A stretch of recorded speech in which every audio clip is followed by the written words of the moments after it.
They get approval of the agenda for the February Finance Committee meeting. It's Misha.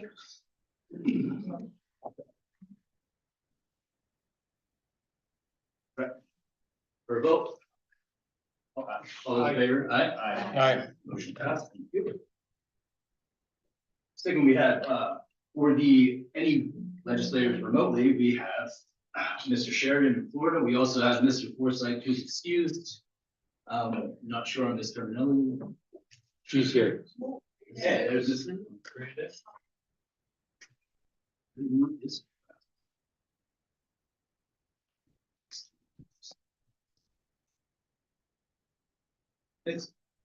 Next we have is our presentation for the ongoing challenges for the fuel prices in the St. Lawrence County economy. Dr. Greg Gardner is here with us. That's Susan. We'd like to introduce to you Dr. Greg Gardner. He is an undergraduate professor at SUNY Potsdam. He is a two-time Fulbright Scholar and has taught at universities in Ukraine and Hungary, specializing in Eastern European economic and business conditions. He's also involved in an ongoing research initiative to study the impacts of global climate change on wine production and wine tourism. He's working on the effort with colleagues and students from the US and Portugal, as well as Austria, Hungary, Spain, and Romania. He's on the board of the Regional Economic Development Council and actively engaged in helping the region grow. He also advises local businesses on strategies and markets, manages the department's extension center.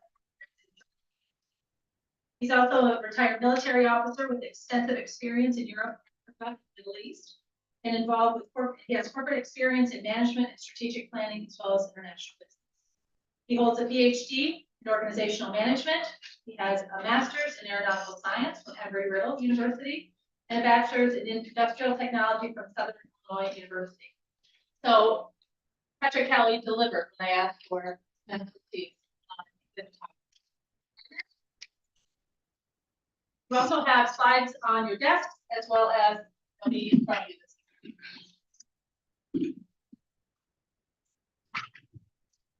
Let's try that. Thank you. Patrick actually caught me on the drive home and asked me to see if I could explain why gasoline prices are higher in St. Lawrence County than elsewhere, and maybe is there anything we can do about it. So I tried to put together this thing really simply based on not using a lot of economic terms. I don't own and have never owned a gas station, so I'm gonna warn you about that. I do quite a bit of consulting, and I've had a number of people who were buying gas stations or opening them in various places. So I've had a look at their books, and I've had some opportunity to understand the basic business model. So first thing, I'll explain to you gasoline. There's some things you need to know about gas itself. It's what economists call a commodity product, which means we don't think there's any difference between 1 gallon of gas and another. And so you can put whatever brand name you want on your gallon of gas, and we're unlikely to care. Which means that when we decide who we're going to buy gasoline from, the first thing we look at is who's close and who's got the lowest price. And very little else will influence us. Which means that the competition to sell gas is brutal. If you've ever gotten off the highway and you're at one of the stops where there's 4 or 5 gas stations within 500 yards of you, literally they're all lined up. Every one of them has the same price, because if one of them had a slightly lower price, we would all buy all of their gasoline. No one would buy any of the other gasoline until the first guy ran out. So if someone does decide to lower their price in a dense market like that, everyone must follow suit, because it is a commodity product. There's no differentiation.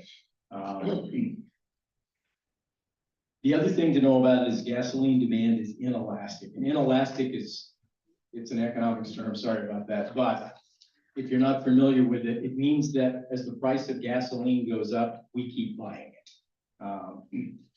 because there is no good substitute. And in this case, St. Lawrence County, the North Country in general, has very little to offer in terms of public transportation, which is the one thing I know that creates more elasticity in gasoline demand. So if the gas prices go up, we may make some efforts to use less gasoline. But in general, we've still got to get to work, and we've got to get to the doctor and grocery store and things like that. So what we wind up doing is buying about the same amount of gas. We just find something else to buy less of. So maybe we buy less ice cream or something like that so that we can afford the gasoline.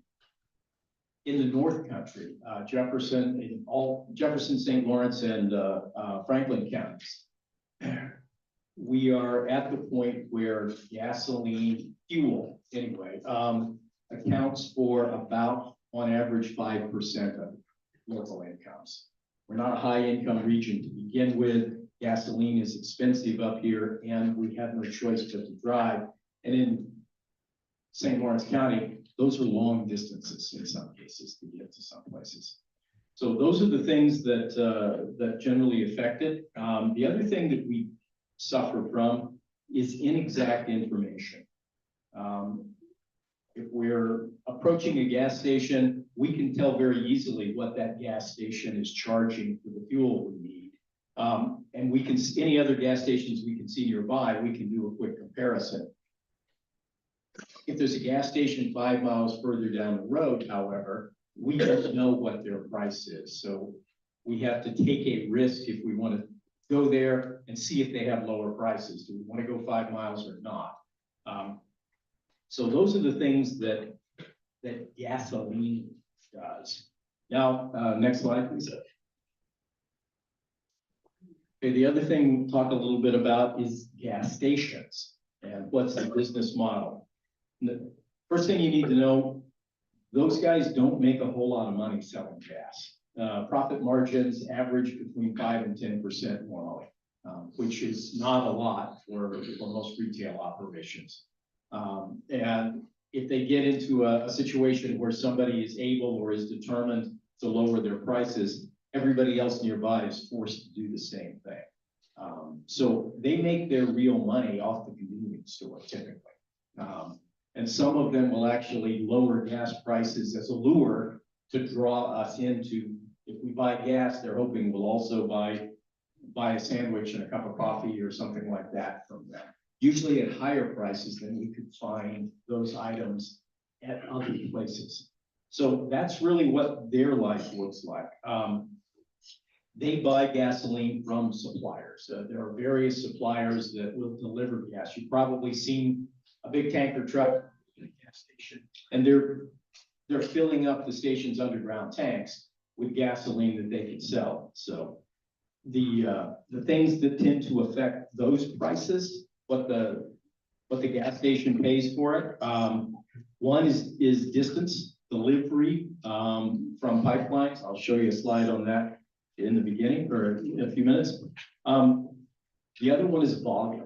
Very large chains and some franchising operations are able to buy large amounts of gasoline in bulk, and they then have that distributed to all of their stations in a given region, which gives them a pricing advantage over smaller franchise operations or independent mom and pops. So, which you don't see very often anymore. Just a pure mom and pop independent station. Nor do you see very often gas stations that do not have an attached convenience store of some kind. So that's the general business model. They also have differing costs, one station to the other, on what they're paying for labor, for electricity, what they're paying for their mortgage on the property or rent if they're renting it, things like that. The one thing that you may not be aware of, though, that affects pricing for gas stations, they must sell the current shipment they've got, the gas in their underground tanks. They have to sell those for enough money to afford to buy the next shipment. When we think about gas prices or think about profit margins on anything. We tend to think of it as what did you pay for the product and then what did you sell it for? For them, it's not just what they paid for it versus what they sold it for, but what is it going to cost them to replace that product in their tanks? And that relationship produces something kind of interesting. Next slide, please. This is a standard pricing strategy for gas stations. It's up like a rocket, down like a feather. Excuse me, this is my lunch. So what this really means is when a supplier tells a gas station owner or manager that your next shipment is going to be more expensive, that person has a strong incentive to immediately raise prices high enough to cover the expected loss. They may have already worked their way through half the shipment. They now have to get it to a point where they will be able to afford the next shipment, where it will pay for itself. So what this means is that if gas prices are rising generally, they'll rise at all gas stations very quickly. As prices start to fall, they take an interesting strategy. Rather than simply saying, okay, I think we're going to go back to the price we were before the rocket took off. And so I'll just drop like a lead ball to that level. They start milking it down slowly. This is the down like a feather. And because they're always at risk if it doesn't fall as quickly as they thought, or to the extent that they thought, they're going to be stuck with losses on that load. So they're very, very cautious about lowering prices until they're absolutely confident that those prices will be reflected in the next shipment. And their suppliers will normally keep them informed about expectations. Interestingly enough, the down like a feather part, that's the most profitable part for them. That's when their costs are dropping steadily, but their profits are, their sale prices are dropping slowly. And so they have an opportunity to get a larger margin in that case. It looks like you would make a lot of money if you just exploded your prices all of a sudden, but in fact, that's usually a reflection very quickly of your costs. So this is the thing that drives your pricing decisions if you own a gas station. So next slide, please. This one kind of shows us why gasoline costs what it does. And if you look at it, there are several things. The single biggest component of gas prices is the price of crude oil, which is another commodity product. Nobody has a favorite crude oil. So everybody's trying to buy the cheapest they can. Crude oil actually has various grades, usually that refer to sulfur content. But within a grade, for example, Saudi light sweet, something like that, those grades, there is a single global price for that crude oil because nobody really cares where it came from. Sometimes we try and sometimes our federal government or other federal governments try and interfere with that process.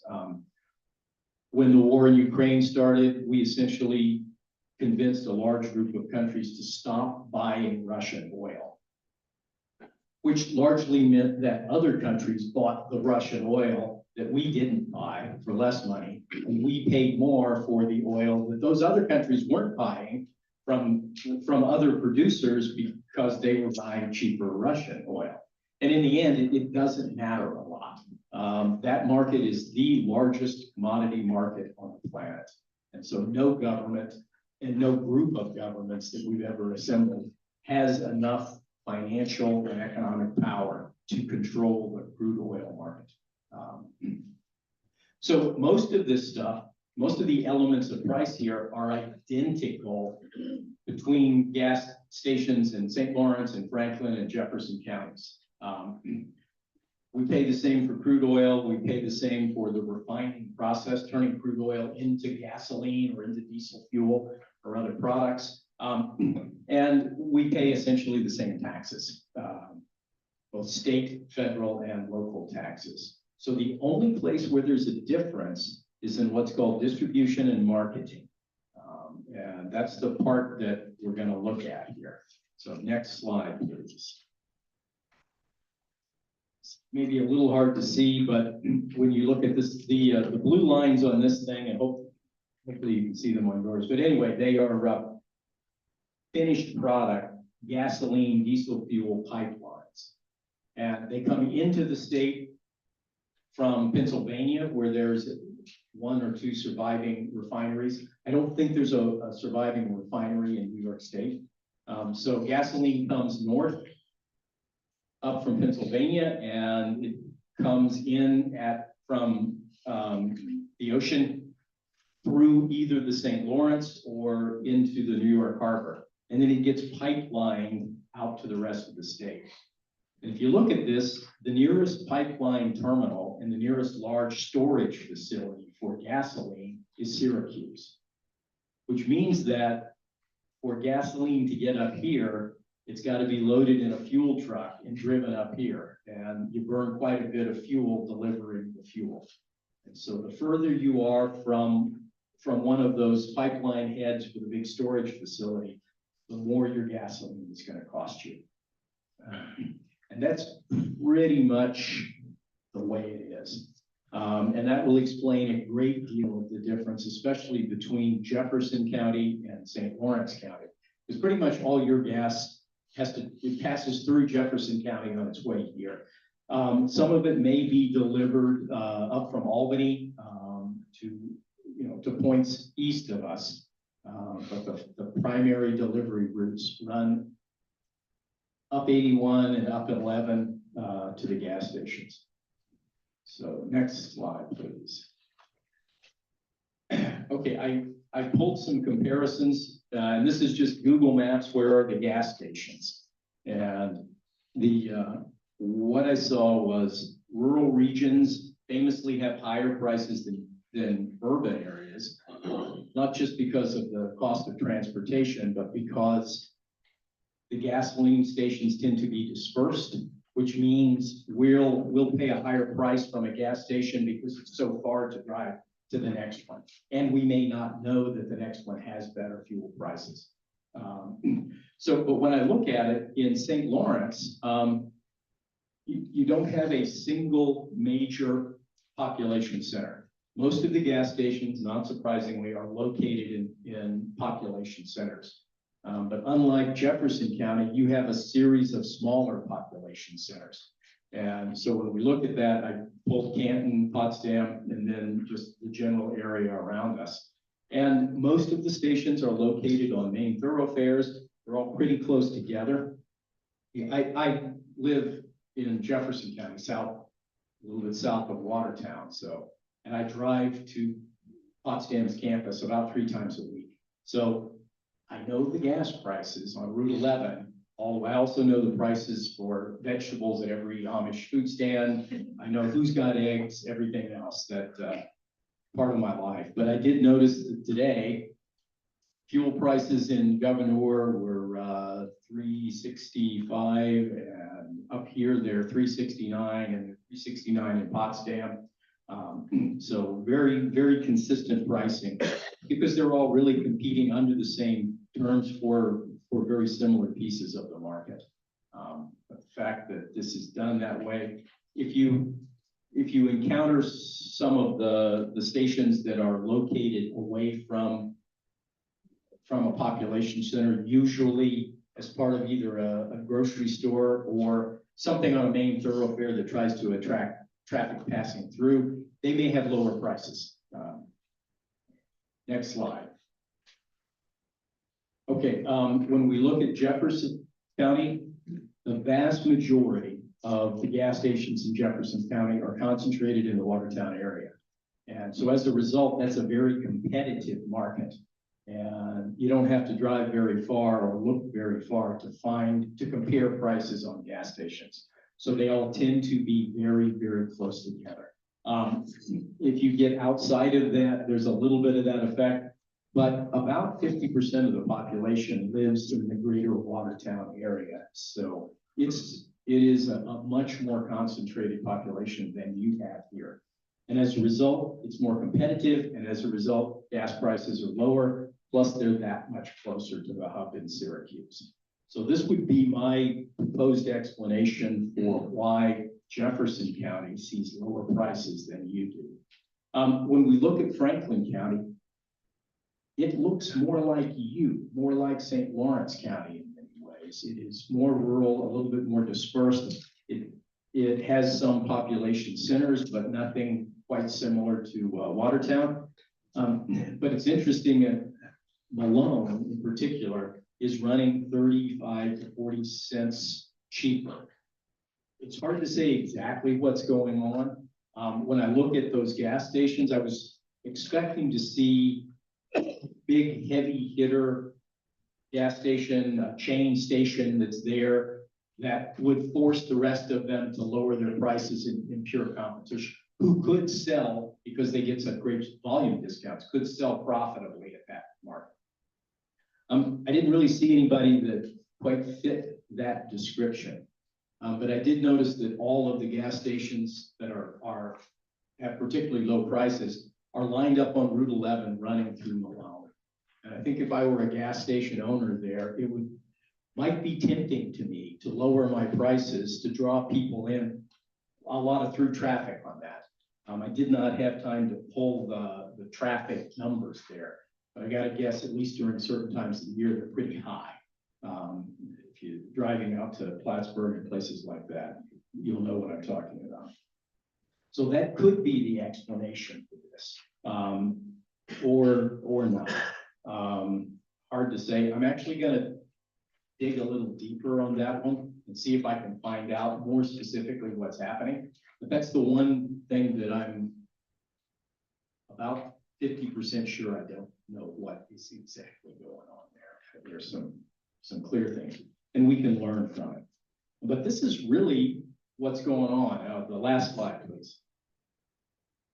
Okay, what can we do about it? The answer is not much. Every time we see global oil prices go up, prices for all kinds of petroleum products go up very quickly.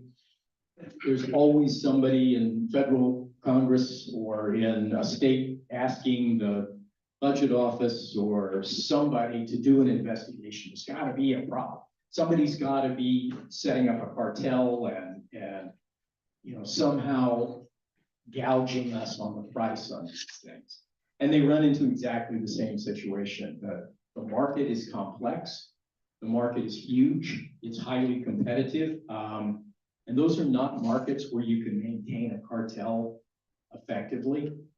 Cartels where a group of suppliers get together and legally or illegally fix the price, agree on a price for their product, and agree not to undercut each other. If a group of gas stations tried that in St. Lawrence, all it takes is one to not join the cartel, and the rest will have to lower their prices to compete. Otherwise, we would buy all of our gas from that one gas station. So, and operating a cartel, people have incentives to cheat.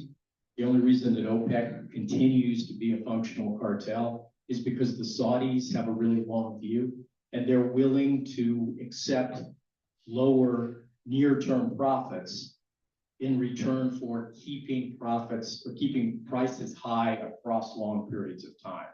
So the Saudis, when they want to cut prices, they'll say, well, we all need to produce less oil. And they recognize that, okay, Venezuela is not going to do that. They've got to produce all the oil they can because they desperately need the money. So the Saudis will actually back off on their own production. They're what's called a swing producer. And their willingness to do that is the only reason we're still talking about OPEC today. Otherwise, OPEC would have collapsed because almost everybody cheats. There's no real reason not to, and strong incentives. So this is what's going on. The only thing I could think of that someone might actually use as a tool to influence it is if you could come up with a very simple app of some kind that I can go to my phone and have it tell me right now based on where I am, where's the nearest gas stations, and how much are they charging.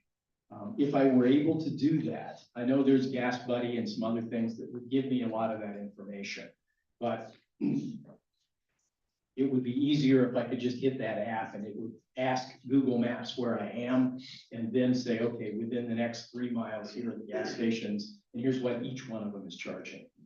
The problem you run in with that is that they may not want to report that to an app.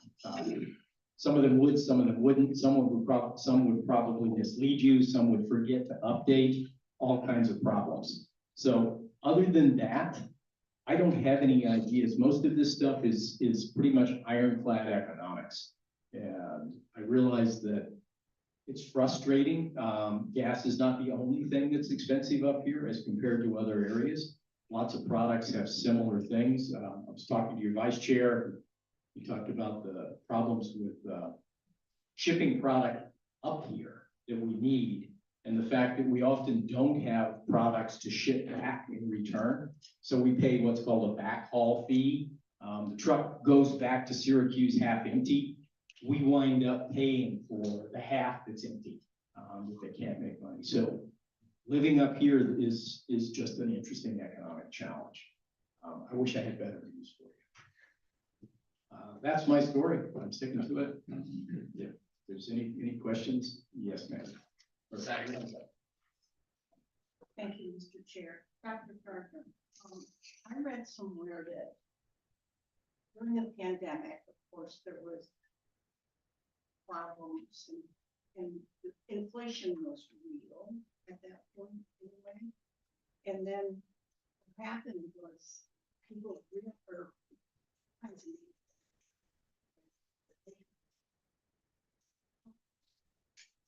not true.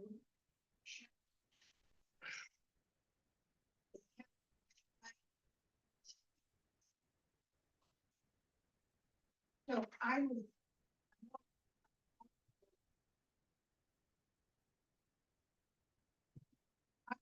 If also.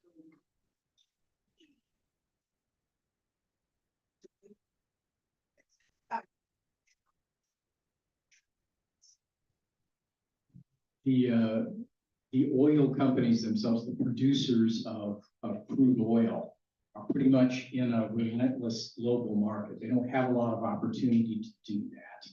So if one of them decides to raise their prices, then the market will just buy from everyone else until you lower your prices to the market. Now, global things, a war in Ukraine, stuff like that affects the prices, but they affect them for everyone. And OPEC often, and the Russians before the war, would raise or lower production levels to try and keep prices where they want. So if you cut production, there's less crude oil, we're all competing for it, so the price will go up. That's how we decide who gets that barrel, who's going to pay us the most for it. But that market's pretty transparent and pretty mechanical. Other things, gasoline, when you're selling that, is it possible that a shipper would keep gas prices high because they thought they could? And I'm sure they would. And it might work for a little bit, but very quickly, it's simply going to draw other shippers into that market.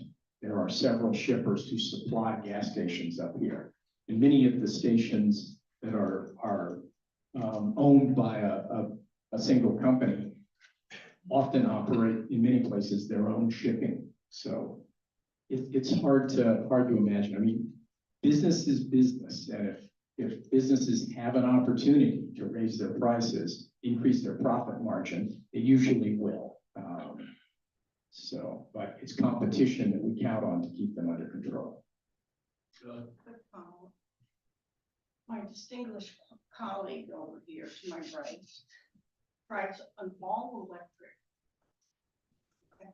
So far, I could imagine that would affect gas prices in areas where a lot of people have, he's way ahead of his time, that's the thing. So, we don't have that up here. Is that a factor? let's say we all bought an electric vehicle or 80% of us bought an electrical vehicle and we're essentially charging it with electricity that we're paying a rate for. It's not free, but if we did that, the demand for gasoline would drop quickly. The problem is most of the price of gasoline is not controlled by the market, it's controlled by its production costs. And so as a result, those prices can only drop so far.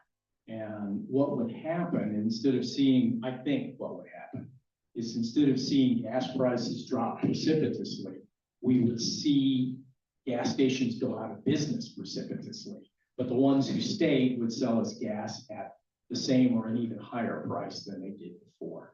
As fewer and fewer of us are buying gasoline, fewer and fewer stations will be able to make a living selling it to us. So that's, economists call that the invisible hand, but the markets correct things like that automatically. Thank you very much. Thank you. I'd like to start with the question of refineries. Have we in the past had refineries in the state of New York? And then what factors inhibit refineries from being in New York? And then as far as transportation being a large or a significant factor in the price, what prevents there being more storage facilities located next to the St. Lawrence River, which have access to shipping facilities where we could have more storage facilities located in Ogdensburg, Messina, perhaps Alex Bay, which might cut down on the cost and maybe even utilizing the railways, which would provide a cheaper transportation than the trucks that are on the road. Okay, in terms of why we don't have refineries, where did they all go? Refineries, I cannot remember the last time I heard about a refinery being built in the United States. It's kind of like anymore, it's like building a nuclear reactor. In theory, anyone can do it. Practically speaking, no one has enough time or money to get through the paperwork, the environmental paperwork necessary to be given permission to build a refinery, et cetera. So the oil companies that are the refiners, some are independent, some are owned by major companies. What we have is what we've got. And it's unlikely that anybody could build it. So there's a couple in New Jersey, there's a couple in Pennsylvania that have been there for quite a while that supply product to the East Coast. There are more in the South, especially in areas like New Orleans and that area of Louisiana. There are a number of producers, and they provide ocean shipping up to New York, to the city, the harbor there. In theory, yes, someone could build a large storage facility at a place on the St. Lawrence. I mean, if you look, quite a bit of it is brought into Oswego. There's a big storage space there at Oswego, and it's coming in off the water. So you could bring in gasoline from someplace else down the St. Lawrence and fill up those tanks there. The fact that nobody's done that, there is one small facility that does that. But the fact that nobody has done that on a major scale is probably because our market isn't large enough to justify that kind of investment. And I suspect they would also have a lot of environmental issues in dealing with it. So good work. I don't know. Clearly nobody's done it.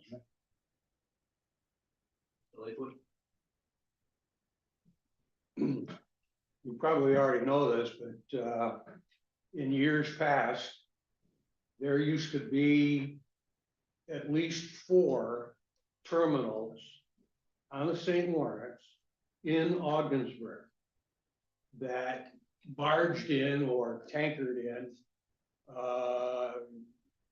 any kind of petroleum that you needed.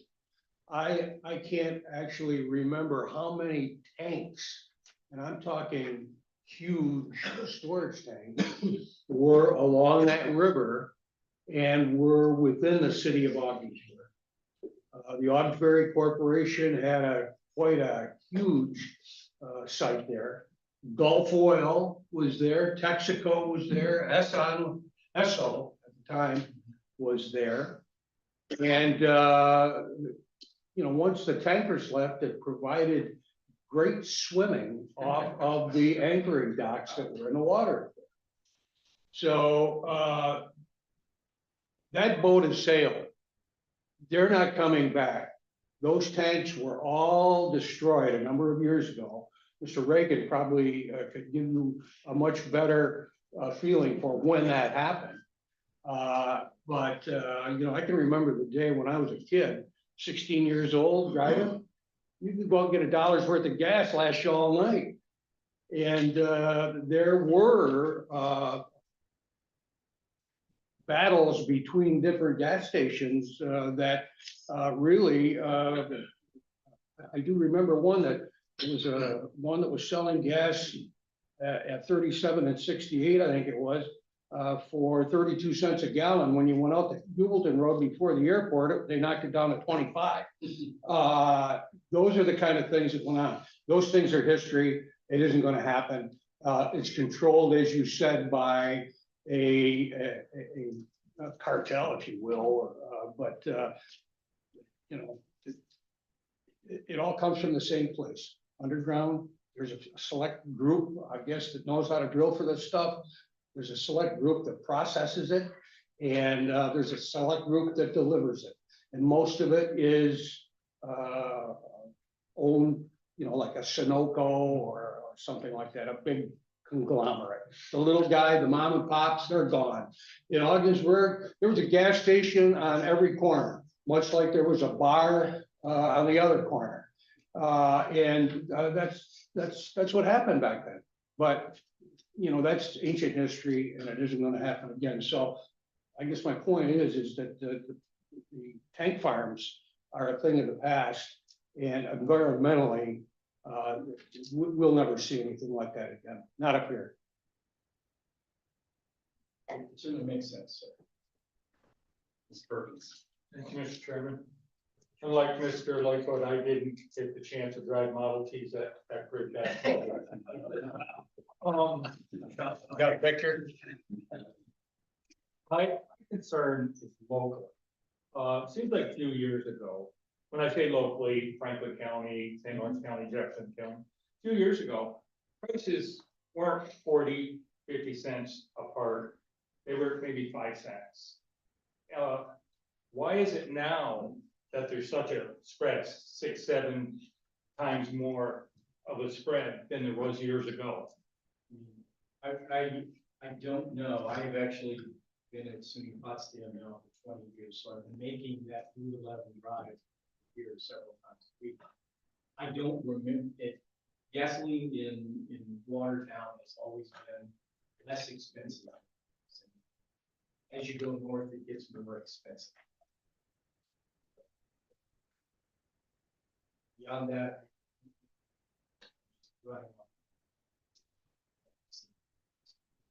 Are the local gas stations regulated at how much they can put on for prices? Like, say, right here in St. Lawrence County, if they're all, I don't know if they're colluding, I don't know if they are or not, but it's possible. Like you said, people try to make money however they can. Can they be colluding and raising the prices here in St. Lawrence County?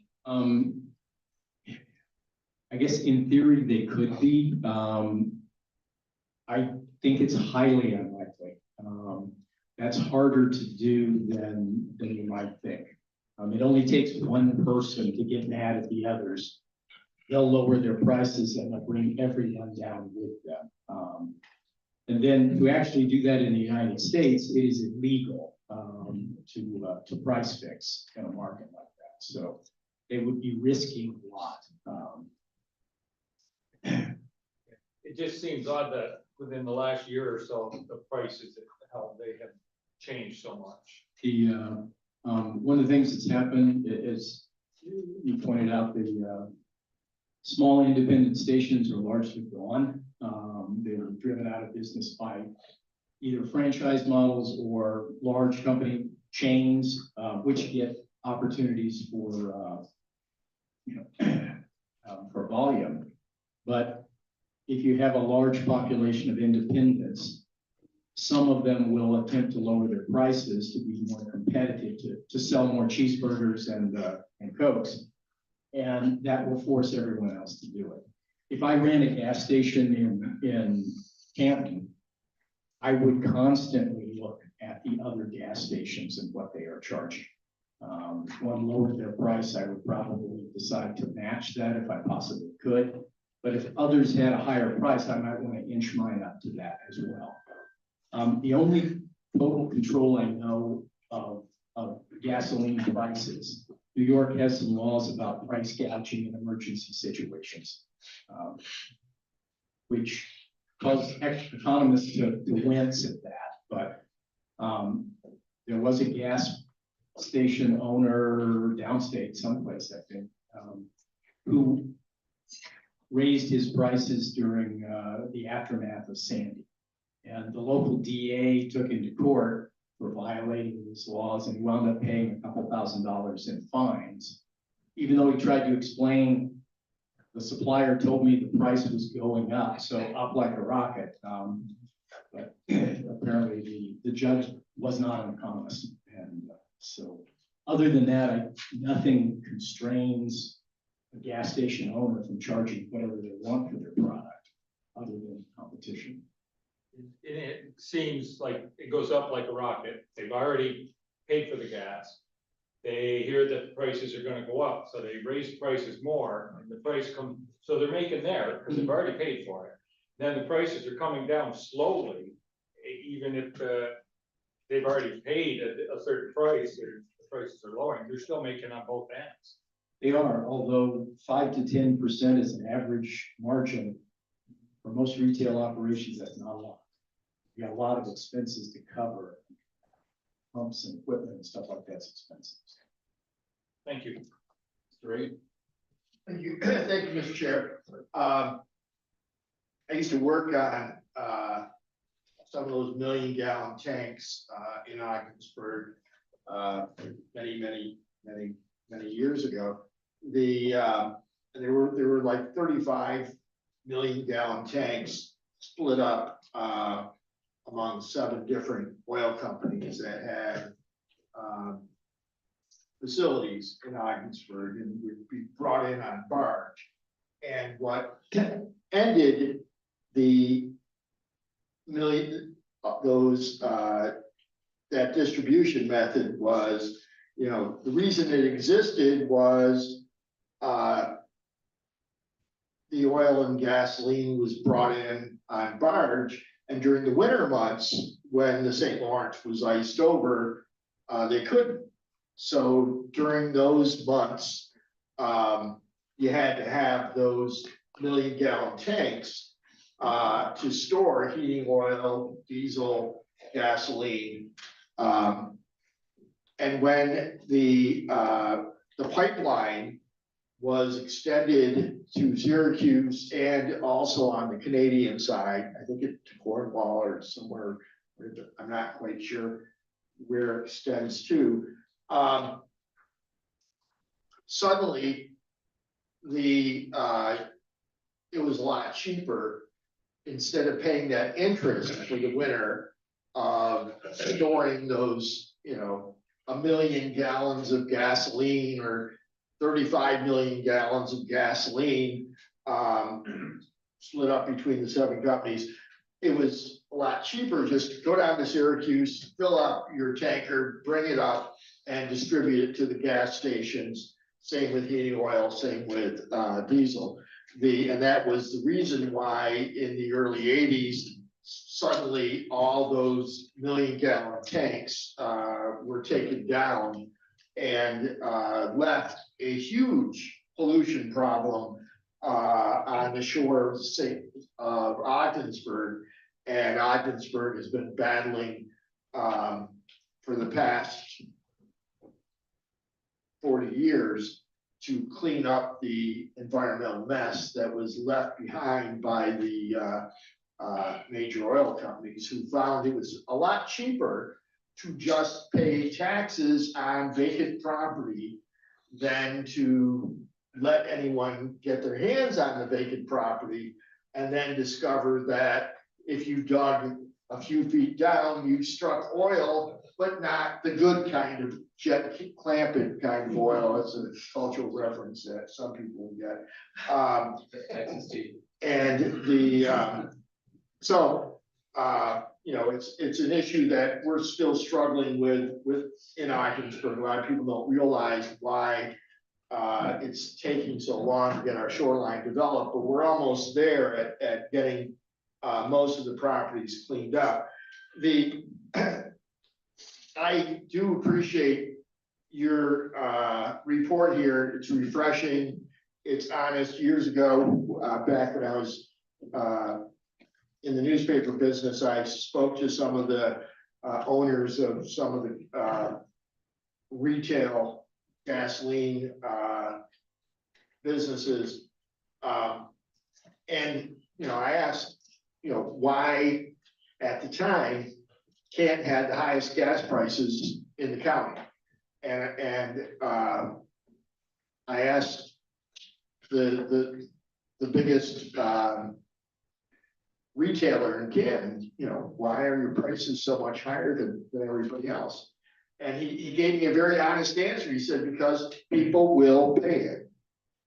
And if I were to lower my price by a penny, then all of my competitors will lower their price the same, and we will all end up splitting the market the same way it's split up right now. However, I will make a penny less per gallon, and I don't make that much on gasoline. And you know, the St. Lawrence students who had daddy's credit card really weren't terribly interested in who had the lowest prices. You know, they were shopping based on convenience, and that, you know, doesn't explain, you know, what we saw over the years was when Stewart's came into St. Lawrence County, there was a gas war as they got their percentage. You know, so the only time we see any real competition is when a new company comes into the market and it initially lowers their prices to get a share, and everyone battles it out. You know, I think it's this, you know, your analysis hits the mark and it's not anything anyone wants to hear. You know, it's not what a lot of people, you know, wish were the case. But I think there's more truth to this than what I hear a lot of times. And so thank you for coming in and telling us, you know, what we ought to know and need to know. And, you know, and I appreciate it. And I hope we share this. Do you mind if we share this? You know, because I think it's sad and it's unfortunate. And those of us, I used to drive to Watertown for work.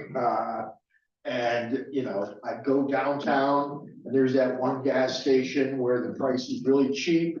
And it's that cheap because it's the only way they can get people to go to a badly laid out gas station, you know, far from the highway. So thank you very much for coming, and thank you for your analysis. I appreciate it. Your niche. Mr. Chair, Dr. Gardner, thank you. Thank you. Just a quick question, and I know you probably don't have an answer to this, but and you did mention there's been no new refineries built in many years. None that I'm aware of. And I'm sure that, that's, environmental restrictions have something to do with it. But do you think, and again, just your opinion, the push for electric vehicles, is it a contributor, detrimental, to anyone building new refineries? Because if you got, I think right now it's, proposed that, by 2035, that 50% of all, new vehicles are EVs. So if a company were to build a refinery, obviously they would be looking at, they get a return on their investment. So you think there's any correlation? I mean, if I were contemplating building a refinery, the idea that so many automobiles are gonna become electric in the future would not make my business case for it. So, there's a lot of other products that popular products for the foreseeable. Most of the petroleum in the United States goes to transportation. In a way.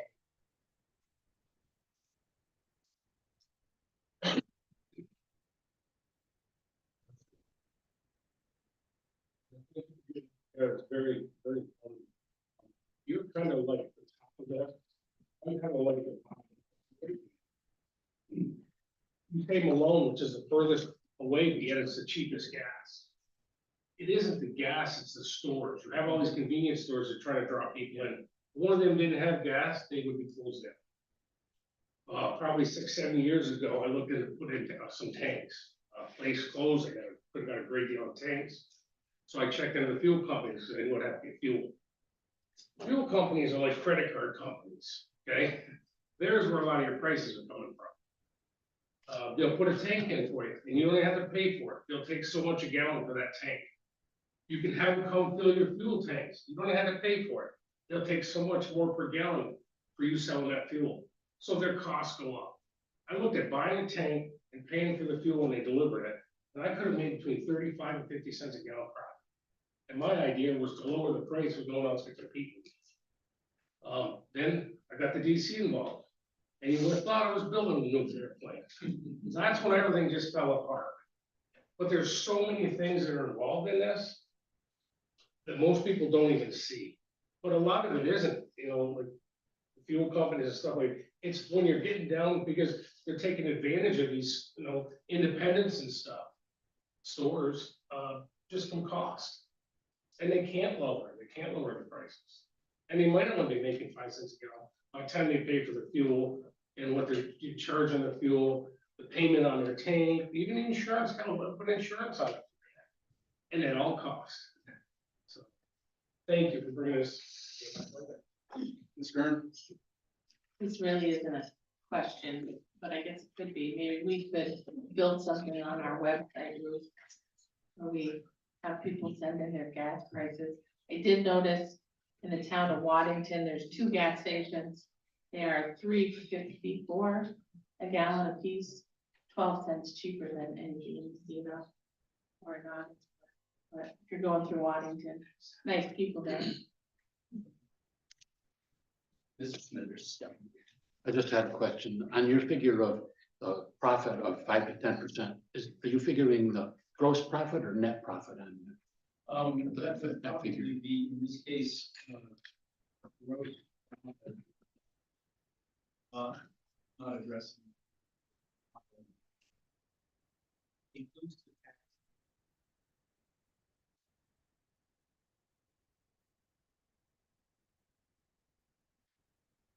Yeah, party shots. Thanks, sir. Thank you.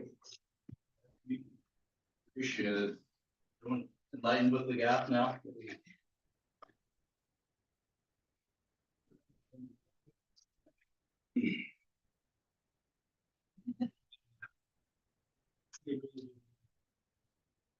That we welcome you. Going from gas is good to the highways, right? So next we have solid waste with Mr. Chambers. Making a motion, sorry. This resolution is for authorizing the chair to sign an agreement with Paint Care New York LLC paint disposal. May I have a motion. Second by Ms. Berg. Thank you very much. All yours, sir. Thank you. Dan brought up a proposal to, the three county, group for managing solid waste. And one of the reasons why, Dan is bringing this forward is that the household hazardous waste collection days, a large percentage of our customers coming in for those, events, it is paint. And that's been, the request from a lot of our, residents is, how do I get rid of my paint? And it's only having 2 household hazardous waste days a year in St. Lawrence County. They felt that it would be much better if we could do this once a month, and that Dan would send up a staff member to man the facility, but they wanted it at, wanted us to help them with that, to make household hazardous waste collection more palatable to the public, and to get more of it out. So, Yank will be paying for the cost of the disposal and the cost of the staff to man the collection area. They asked that the Department of Highways would load the palletized paint on the Paint Care truck, and then it would be taken out.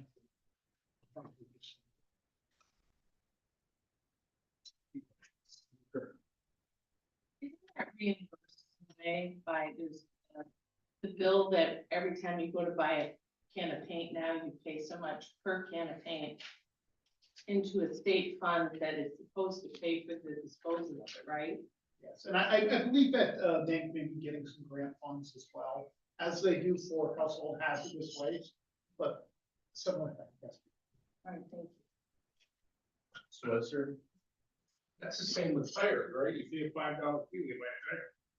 Right, that fee is to take care of tires that were produced and stockpiled in piles years ago. So that's dealing with the issue of long ago, not because the county does not get funds back from the state for disposal of tires. It's that $5 fee or whatever on your tire is to take care of stockpiles of tires that need to be cleaned up. $250. Or thank you, sir, for. John, how do we plan to make the public aware of this new service and where it's available and when it's available? The Development Authority of the North Country will be with the advertisement service. And we will be working with them. They basically have one individual that will be doing this for the 3-county area. So we would have to work out a schedule with them, and then we're going to set a particular day per month when that person would be available to be in St. Lawrence County, but that would be all advertised by. Any other discussion? All those in favor? Aye. Opposed? Motion carried. Thank you.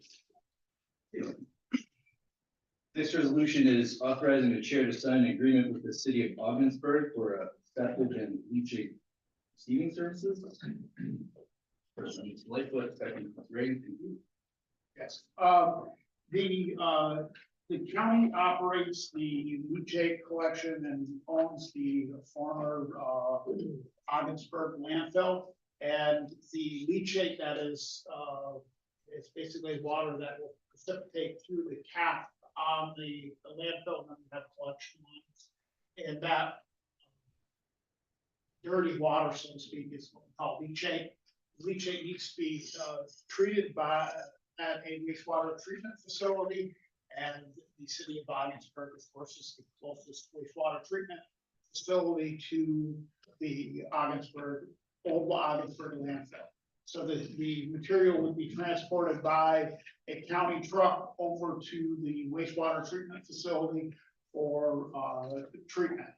New York State DEC requires that an agreement is made between the city and accounting for the disposal of leachate. That's part of our disposal program at that point. Don, do you have an idea of how many gallons of leachate we're talking about, and what have we been doing with this in the past? Before We've had an ongoing agreement, it's much like this, it was an evergreen agreement. Years and years ago with the city of Ogdensburg. The city of Ogdensburg has done an upgrade on the wastewater treatment plant. I believe that's part of their new permitting, that they have to have new agreements put in place with to satisfy their requirements for the plant. follow up, do we have to test this to make sure it doesn't contain anything dangerous before we take it, or do they do that there? The county pays for testing of the leachate on site and also groundwater monitoring. It's all done as part of the testing. Then reports go directly to the city of Ogdensburg wastewater treatment facility. So we don't handle the reports, they go right directly to the wastewater treatment plant. Of course, I get a copy of those reports, but we haven't had any issues that have been outside the parameters really that the wastewater treatment facility cannot handle. Mr. Denisha? Sure. Now, just a question on the, for fifth whereas, speaks of fiscal year 2023. Which one's up? Yes, because the fiscal year for that's what was in the agreement, was the fiscal year 2023 was in their agreement, that's the wording, so.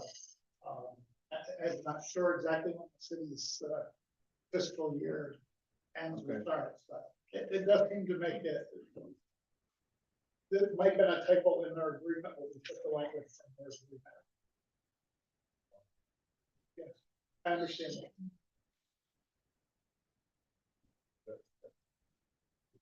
Sure. Thank you. Any other discussion? All those in favor? Aye. Opposed? Motion carried. Thank you. We have We administer a higher than.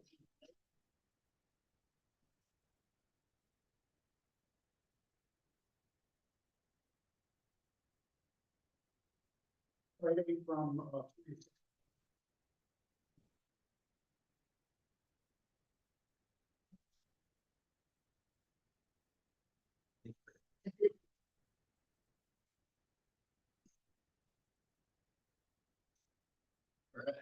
we have experience button. And this resolution is for adopting local law B fiscal year 2024, rescinding all previous ethics laws and amendments and adopting the St. Lawrence County ethics law. We have a motion, Mr. Lightfoot. Great. Thank you. The resolution you have before you obviously accompanies the local law that is proposed for public hearing on April 1st.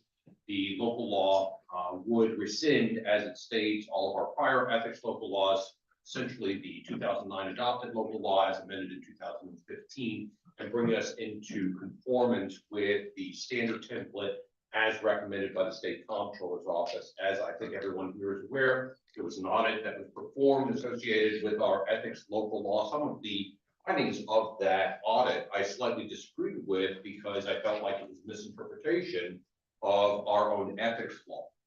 I don't believe that we would have been subject to those types of confusions or that type of evaluation had our local law mirrored that of the template that had been proposed by the state. Be that as May in 2009 when we adopted our ethics law and then amended it in 2015. It was vastly different from that which was proposed or recommended by the state.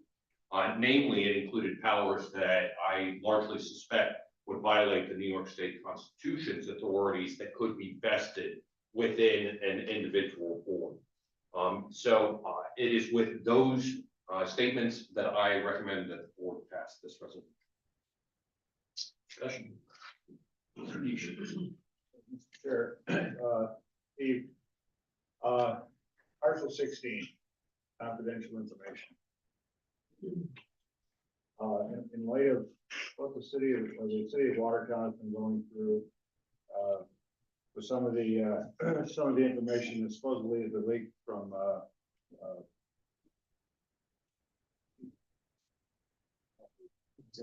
executive session, thank you. And some of the times it appears like it has been here, would Article 16 apply to executive session? So here's an interesting thing about Article 16. Article 16 is actually a word-for-word copy of a provision that already exists within the Freedom of Information Law and the Open Meetings Law, under the Public Officers Law. So that provision should cover any acquisition of material that is deemed to be confidential under law. Interestingly, we've had discussions about this before, but materials that are obtained by the board during the course of, say, executive session and shared outside of executive session would actually run afoul of that provision. They would also run afoul of the Public Officers Law, capable of being reported thereafter to a law enforcement entity for a violation of the penal code. So it not only constitutes a potential violation of the Public Officers Law, it would constitute a potential crime. Thank you. Well, all those in favor? Aye. Opposed? Motion carried. Next, we have authorizing the chair to sign an agreement for the conveyance of the 209 Rensselaer Street in the Village of Rensselaer Falls with town of Canton and lieu of foreclosure pursuant to real property tax laws 117. First, second, Mr. Perkins, select. I think it comes as no surprise, as I have belabored the point over the course of the last 10 years, that I love real property issues, specifically real property tax law issues. And this one was near and dear to my heart. For those of you who are not familiar with the Village of Falls, located here in the town of Canton, right in the heart of that area was a residential rental building, comprised of a number of apartments. And in 2022, there was a significant fire. That significant fire made that building at the heart of that little community a shell of itself. The community has struggled for the last couple of years trying to figure out how to deal with that property. And it had been sort of shuffled in 2017, again in 2022, around into corporate structures, landing in the laps of some folks that actually didn't even realize that they were now the record owners of that property, being the record owners of the corporation that had been transferred along a series of transactions that had occurred behind the scenes. When I reached out to these folks and informed them that their property was blight, their property was in fact tax delinquent, didn't even realize they actually owned the property and were only too happy to try to come up with a way to get out from underneath it. This property is a perfect property for our blighted property program. As I indicated, it is a residential property. We've already done our due diligence. We've done our homework. We contacted the DEC. They have no records on file associated with any oil or petroleum-based contamination, which is actually rather odd given the age of the structure that actually burned down. We're actually pretty pleased with where we're at and believe that not only is it a prime target for our program, but we believe that we would find a very thankful and very receptive community in the Village of Rensselaer Falls where we're able to take care of this. Discussion? Mr. Burke? Certainly sounds like a good idea for Rensselaer Falls. I guess I'm just wondering what's on property right now. The burned out shell remains. And I don't know if you've ever been in Rensselaer Falls before. Okay, so if you were traveling as if you were coming from Corning and headed towards Hewelton, and you come to the four-way stop, the bridge being on the left, the rental property is right to the right on the corner. So it's right there smack dab in the middle of the heart of this area, one of the larger structures. All that remains is the burned out shell and the basements. Foundations. Yeah. So what are we gonna do when we get? The intention would be to take down what is there, demolish the remaining structure. We're obviously going to have to, as part of the blight property program, put in some fill.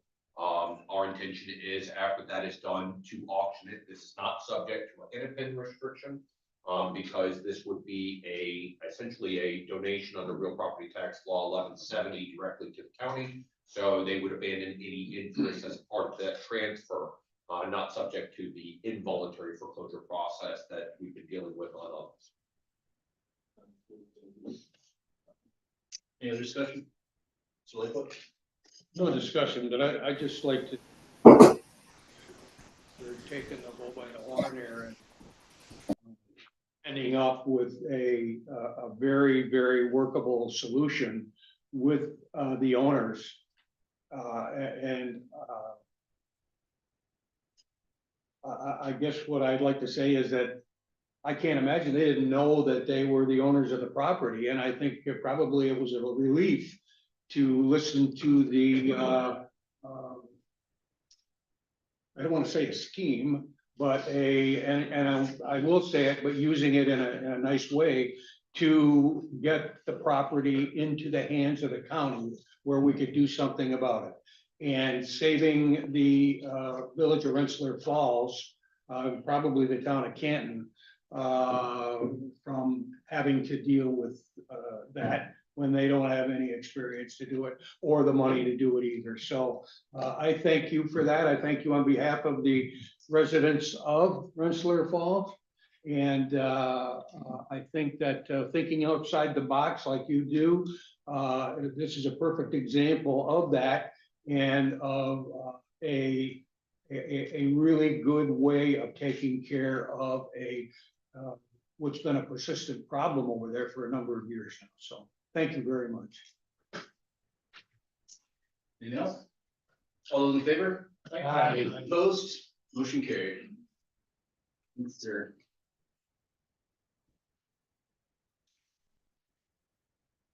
Next up, excuse me. Next resolution is for urging the New York State Governor Kathy Hochul to make some appointments to the Hermantown Board of St. Lawrence County. A motion, Karen, second.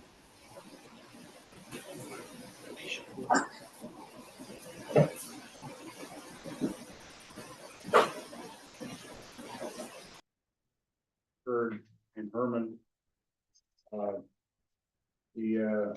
On the end of February, three town board members and the supervisor resigned from the town board, leaving one town board member newly elected in past November, and town clerk.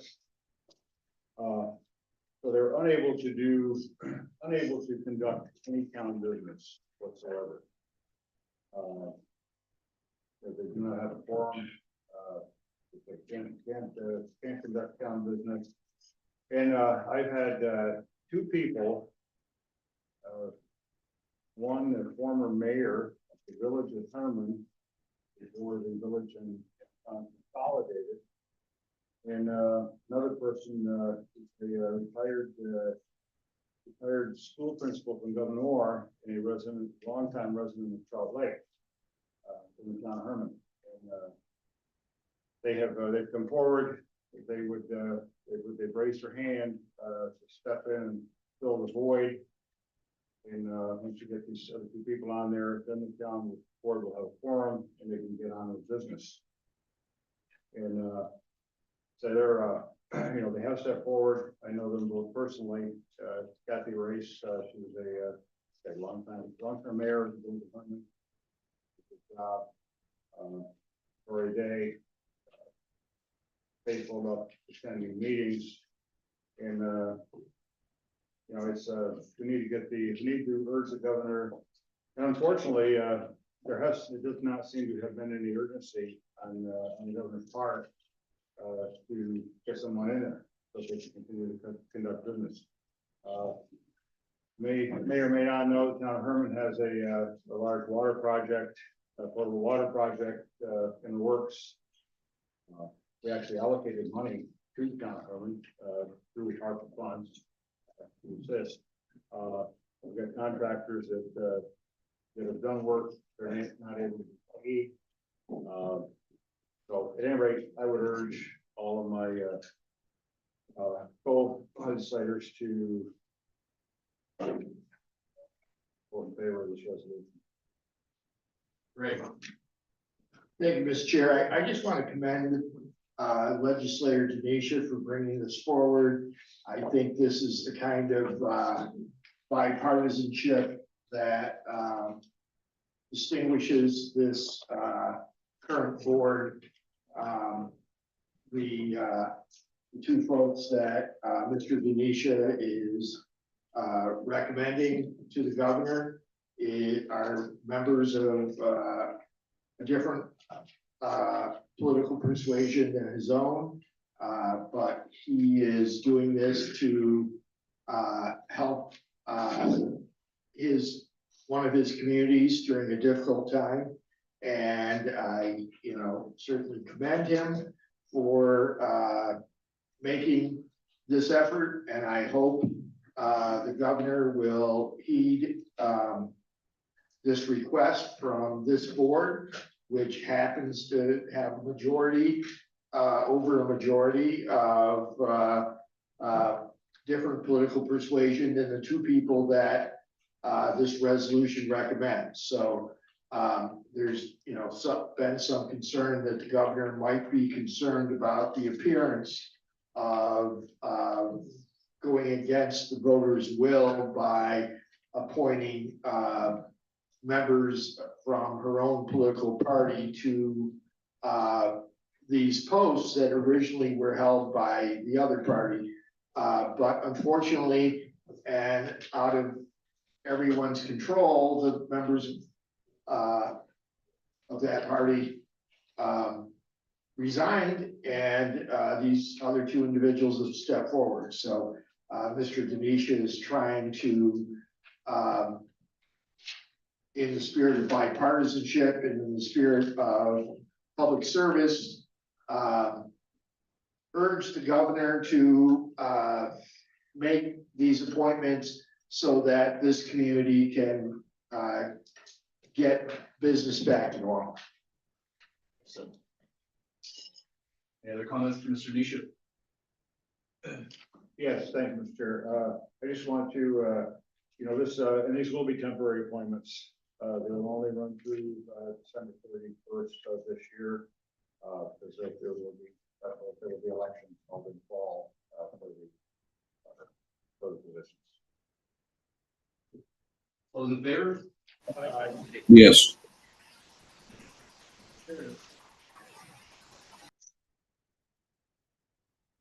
Next up, Vacancy Review Committee. We have two remaining departments, one being my office.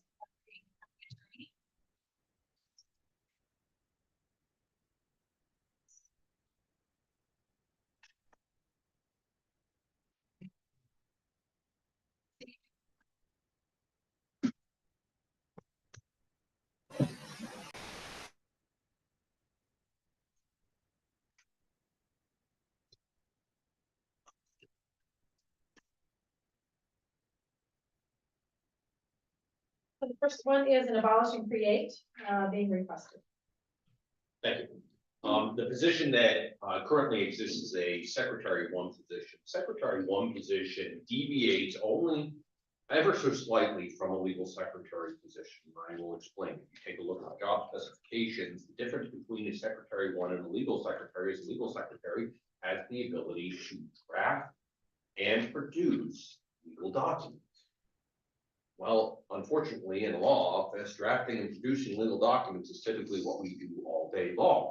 So my concern was that if I maintained a position as a secretary one, performing the work that I needed them to be performing, they would naturally and invariably wind up in a situation where they are performing work out of title.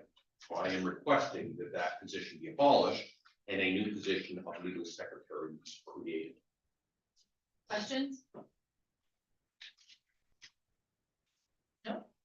And the second one, requesting for fill this evening is one that is already budgeted, that is the assistant county attorney. This position has been vacant now, coming up on a couple of months. The individual that was in this position had been in this. Yeah.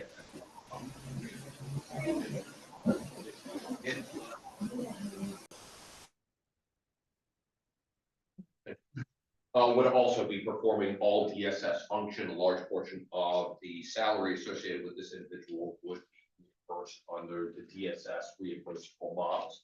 Right now, I have my DSS attorneys broken up at various phases of the litigation. Typically, the preference is for individual attorneys to handle the case from start to finish.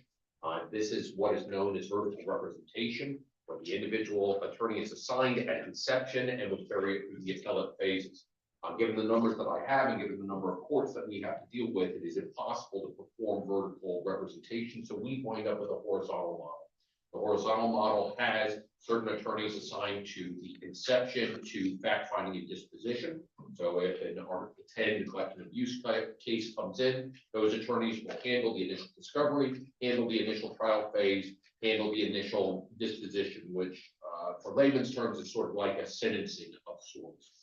After that period, though, there is a long period of motion practice and permanency hearings related to that. I have another attorney that is assigned to that section of horizontal representation. The last two attorneys work on both TPRs, adoptions, as well as appeals. The attorney that would come in here would actually be in that initial fact-finding dispositional phase. Questions? Second. Thank you, Mr. Chair. Mr. Button, how many attorneys do you have that are dedicated to DSS work? Right now, actually, in my office, I have 4, not including this one. This would be the 5th position. I have 1 attorney that is handling all child support and paternity action. I have 3 attorneys right now that are in that horizontal phase, 1 doing fact finding, 1 that is doing the permanency, and 1 that is sort of sitting in the TPR appellate phase. The intention is to have the Child Support Act as a backup on the TPR appellate phase and to have 2 at the front end. Largely because if you take a look at the way the work is distributed, those are my heavy loaded areas. 1 based on bulk of paper, 1 based on dearth of actual volume of actual complaints. Many cases will make it to the fact finding, make it to this position. That's where they will end. In fact, that's what we hope. They'll either get an ACT or they'll wind up with some sort of suspended judgment or something that will allow the case to move into an area where there isn't that type of removal or movement into the permanency phases, and then worse, the TPR or adoption or movement phase. So I needed to have 2 up front, have my child support backup, a 3rd attorney doing the appeals and the TPRs and the adoptions, and have 1 monitoring the in-between for the motion practice as well as the permanency. Stroke. Thank you, Mr. Chair. Mr. Biden, what is the recruitment landscape like right now? Interestingly, I have had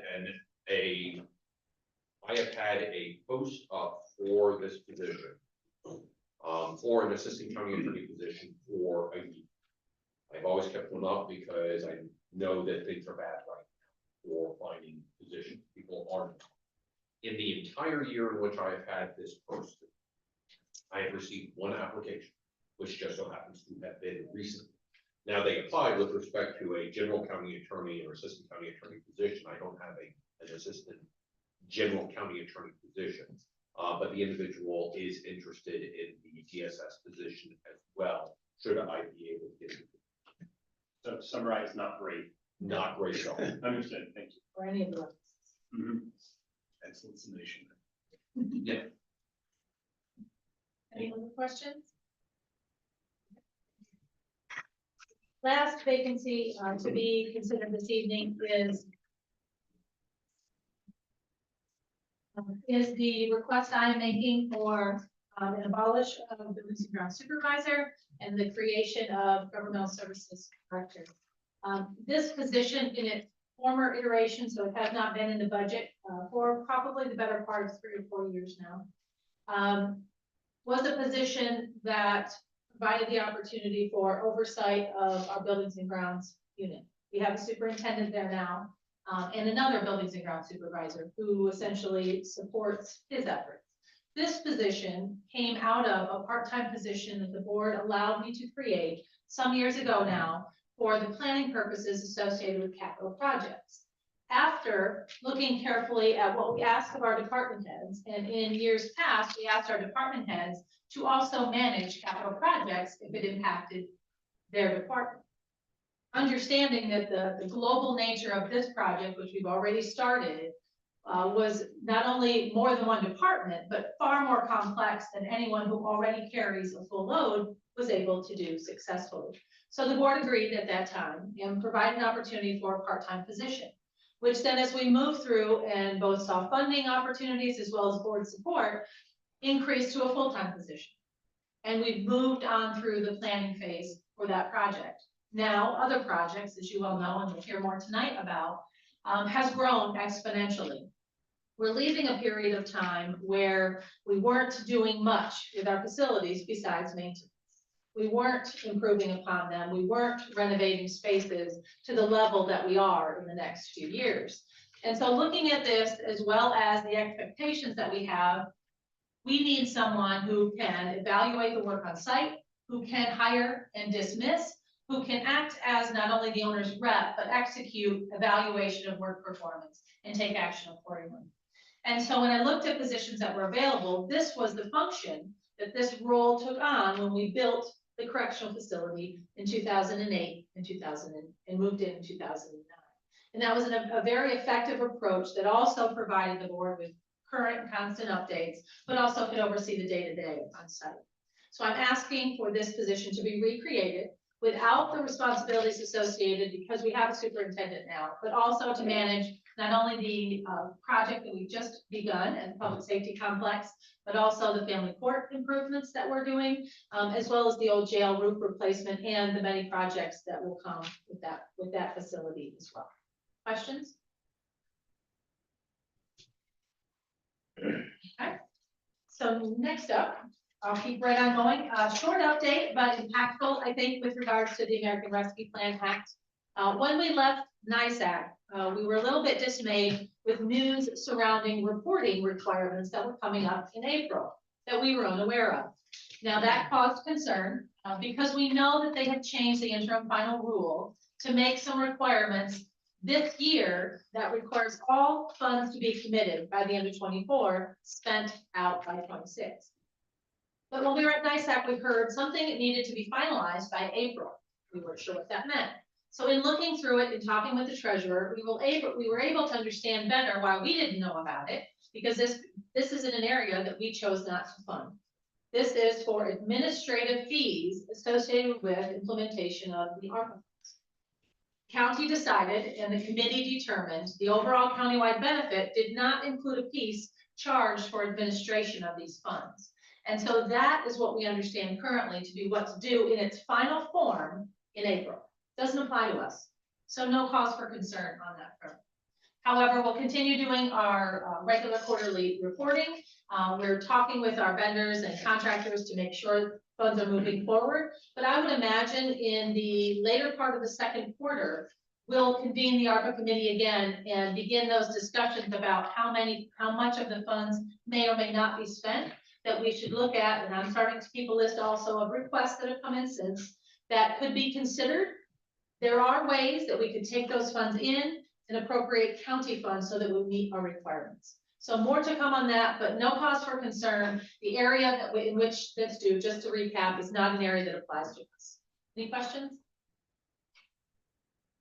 And on one other note, anecdotally, last week we were at the IDA and, the Workforce Development Board, and SUNY Canton shared that they've been donated some additional equipment that might allow the CDL program to expand the numbers of folks able to take. They're booked out, all spots taken until the end of the year. So obviously a need we're all aware of, but it's great to see that they're filling up those spots and may be able to expand. So we'll keep you posted on that. Any questions? Okay. Next, we have some resolutions from the county administrator. First is authorizing the chair to sign a contract renewal with New York State Industries for the Disabled Incorporated Records Management Services. Motion. Current, like by Ms. Perkins. So not unlike the contract we considered tonight for solid waste, we have a long tenured and established relationship with NYSED, who provides staff to do the imaging at social services.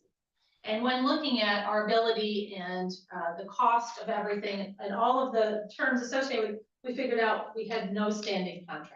So this is an opportunity. We've met with them. We've gone over some of the concerns that we have. We understand their concerns. The staff we have is great. And we'd like to maintain that service, which we're able to do under state contract. So this just puts that in place. Questions? All those in favor? Motion carried. Next, we have proclaiming April as National County Government Month in St. Lawrence County and 2024 theme Forward Together. Motion. Second by Ms. Carmelli, thank you. So this resolution comes to you not nearly as exciting as it was in 2022, when we celebrated the anniversary of the county, like we did, but I'd like to call to your attention the importance of National Association of Counties, which supports this, but also the work that we do. While we have to bring you challenges and problems that we have, there is also a lot of good that is completed by county government in the services that are provided. So this is an opportunity in April, not only to proclaim National County Government Month, but also an opportunity to celebrate the work that we do, make sure that we're pushing out that information to the public and sharing that every opportunity that we have. All in favor? Aye. Opposed? Aye.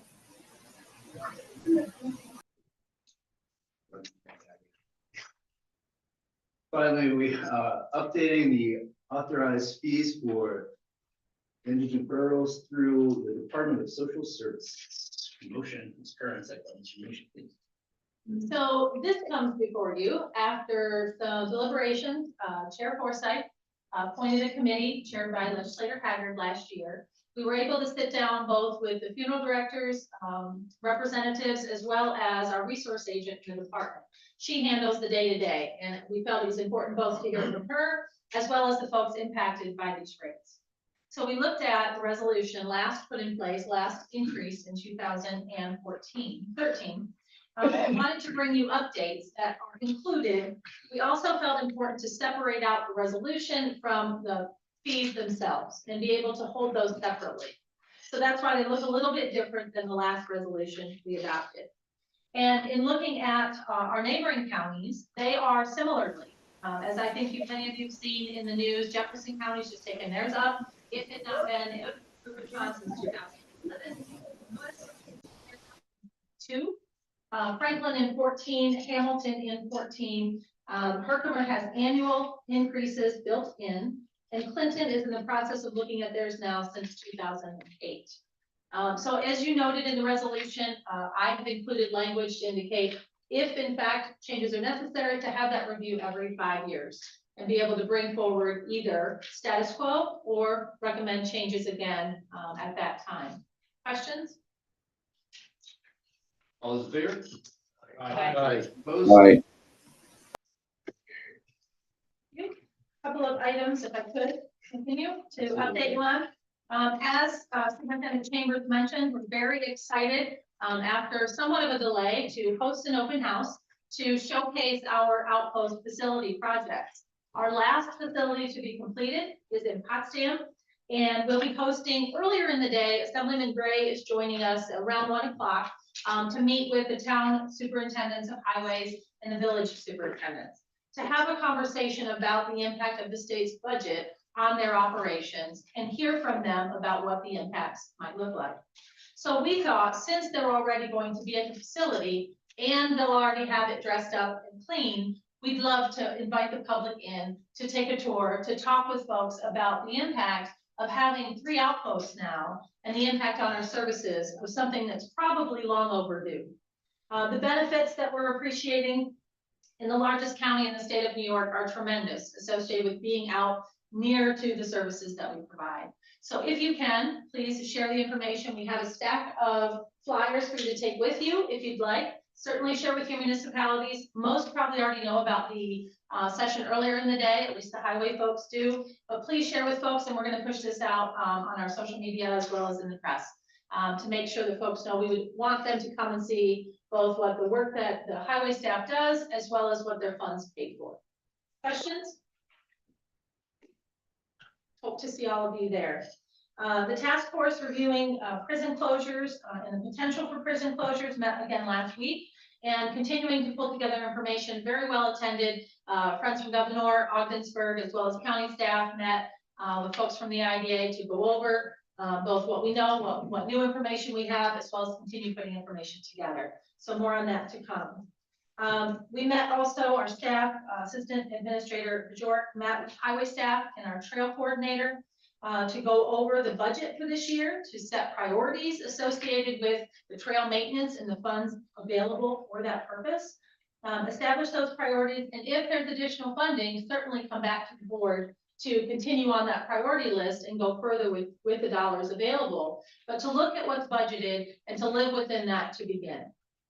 Our hope is we'll see higher, we've got the trail passes in that we'll see higher purchases this year, and that will be turned around and reinvested in the fund and in the trails. Also, just to mention, a UTV Riders blog, Clearly Tough, also mentioned St. Lawrence County ATV trail system in their runners-up for 2023. Lewis County led their New York State trail, so not too far, and we're working hard to connect with them. The third meeting of the group that has been assembled to prepare for the solar eclipse met again this morning. There will be a phone number shared. I'll give that to you all now. That phone number for the EOC that will run for the day is 315-229-3950. And we'll share out, there will be specialty extensions associated with the type of concerns, but that number will ring into all 12 phones that will be set up in this room. And we will be staffed. We're going to go over the list tomorrow to make sure we have sufficient staff from our partnering agencies as well as county staff on hand. We've had a training at the end of last week, and we're scheduling another one for, I believe, tomorrow for the RAVE mobile safety, the mass notification system that the board provided to us to allow the public to opt in, as well as get credentialed with iPause, which allows us to push out by area notifications to the public, whether or not they've opted in. So that's almost finalized. We're looking to push out and have the public be able to opt in before the eclipse, so that if there is a reason to notify the public of any incidents or situations that we believe they need to be aware of, we'll have that tool available to us. And following the eclipse, that really is our first goal. We look to continue this with either department listings or fire department, rescue agencies, all types of options to notify folks in the event of situations they need to be aware of. We're very excited about getting RAVE up and running.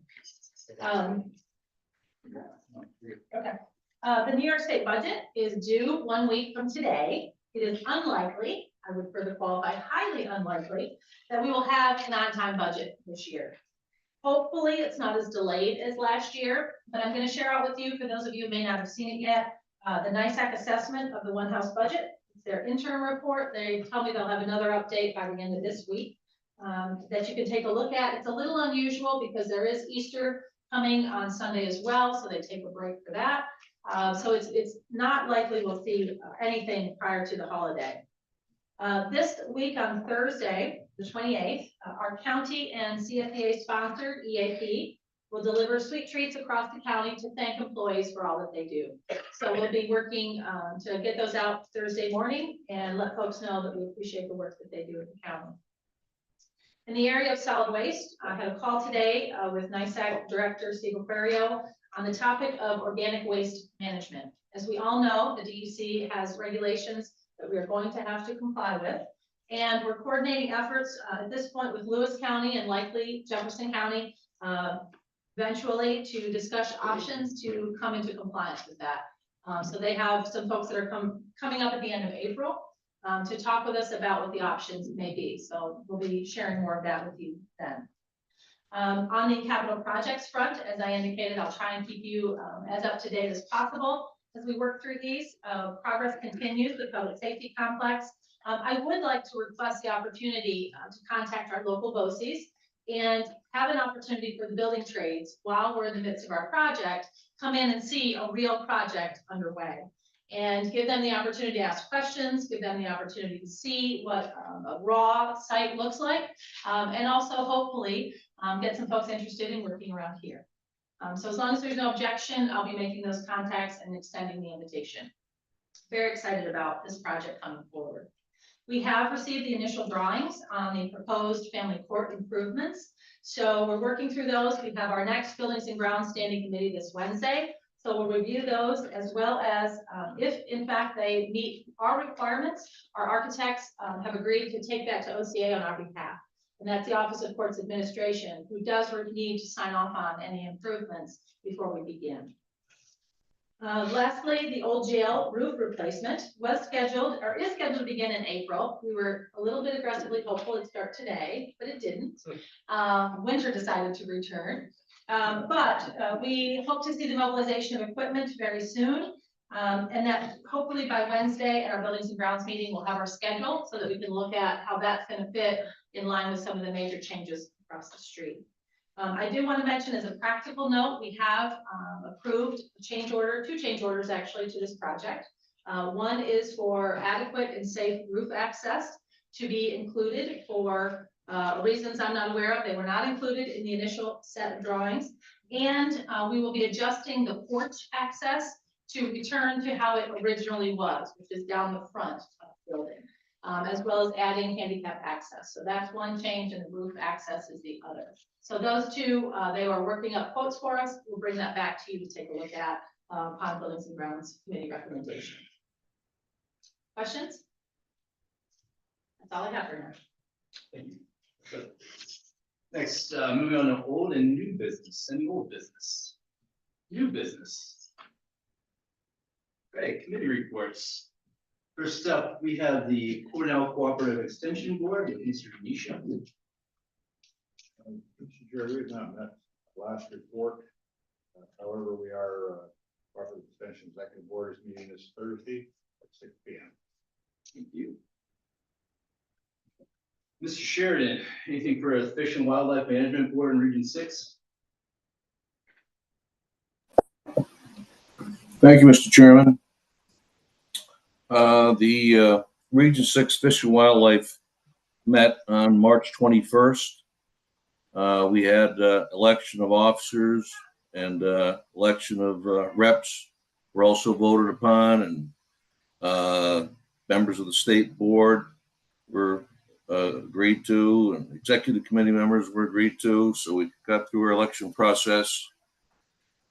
And then once again, we discussed the issues that I mentioned the last time I reported, this time a little bit more involved.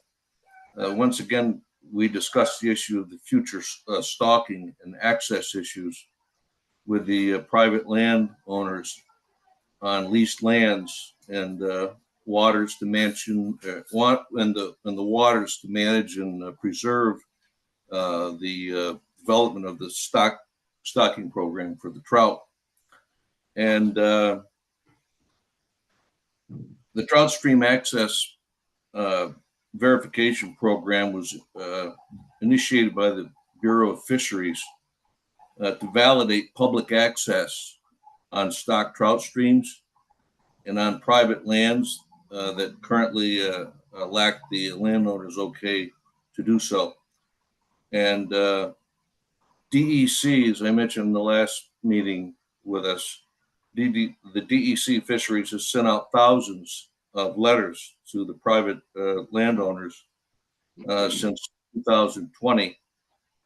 And initial contacts with these landowners suggest that there's going to be a significant decrease in landowner participation across the state, especially in St. Lawrence County here. And as a result, there will be a lot of stocking that will no longer happen with the trout. And this past Monday, I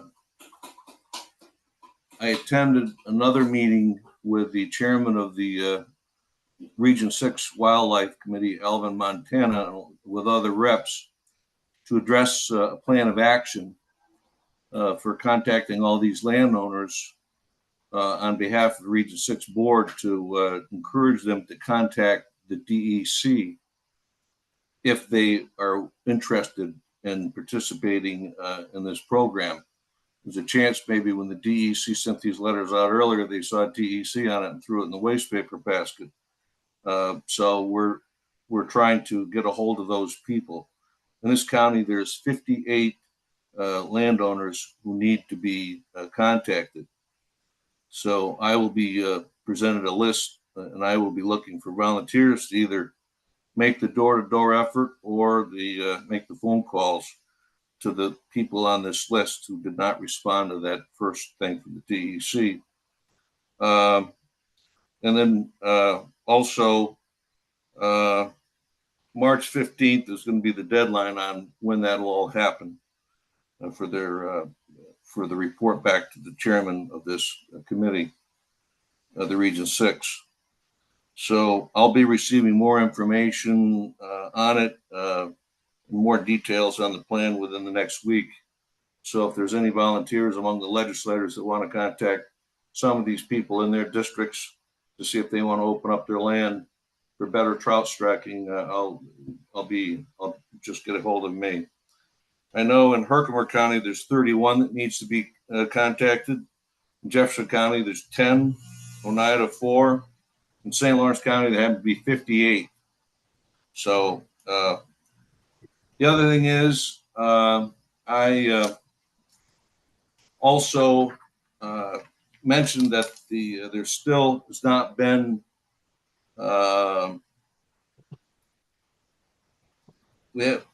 there hasn't been any response to that resolution that we sent out back in June about the Black Lake launch. And then also that was back in June. And we also, like 3 months ago, had the Region 6 Wildlife Chairman, Mr. Montana, sent out a letter as well when they came to the conclusion it'd be better to reprioritize the boat launch at Black Lake rather than hoping that maybe DEC could take over, because they're claiming that DEC doesn't have any more money than Parks and Rec. So I mentioned that at that meeting that there still has not been response that we've got from a resolution. And I know that Senator Walznick's office has also not been contacted on the letter that we sent out from the Region 6 committee. And Assemblyman Gray as well has not been contacted. And from the Parks chairman, the head of the Parks. And so I let them know that we're kind of anxious to see what's going on with that. It's been a while. So other than that, I guess that's about it. We're going to be meeting again on June 20th. Thank you. 1 sec, Mr. Reagan. I direct this to Mr. Sheridan. Yep. It might be helpful to send a letter to the landowners on county stationery as opposed to DEC, urging them to participate in the program and pointing out the important benefits to everyone in helping to stop these bodies of water, which my understanding is at no cost to them. Is that correct, Bill? Yeah, that's correct, Jim. That's a good idea. That wasn't mentioned at this meeting. The chairman kind of wanted us to just go door to door and maybe make phone calls and not be too pushy on it, and don't go to any properties that looks like they don't want any solicitors around or anything like that. And, but that does sound like a good idea, and I think Just we'll to, probably, get them warmed up to the idea, and you might get some response from that, and then, the ones that are left, then you go see, at least you've got a Very better good. chance of, getting a positive response if you, have hit them up and it's on county stationery and it's from you, and, and also, put a return envelope in there, with a stamp on it, so they can send it back and, get the process moving, because a lot of times people are like, oh yeah, I'll get around to that. But, in, professional fundraisers find that they get a much higher response if they put a stamp on the return envelope, a real stamp, because it makes the person feel guilty that they're not using that stamp, so they'll, put in a $20 or $30 donation, to assuage their guilt. And, the sooner you get a response back, the less likely it is you're gonna have to go try to knock on doors and, so it's just a thought. that's a good thought, Jim. I will seriously consider that move if it's all right with the rest of the legislature. I believe so. Thank you, Mr. Sheridan. Next up, Fisheries and Advisory Board with Ms. Terminelli. Thank you. And Mr. Sheridan, I'm sure that we could be of assistance to you as well on that, the Fisheries Advisory Board. Our last meeting was on February 27th. We talked a little bit about the voter safety course requirements that are going to be changing effective January 2025. That will require everyone to complete the voting safety class. There are certain exemptions for active Coast Guard members, captains with active license, first responders, and boat rentals, only if it's secured by a boat library that provides some kind of a crash safety course. So in other words, if you're renting a boat from a boat owner and they provide general safety to you, it's an exemption, but anybody else as of January 2025 will need a voter safety course in New York State. We also talked about early catch and release of bass. Canada is running a program right now where they do some early catch and release.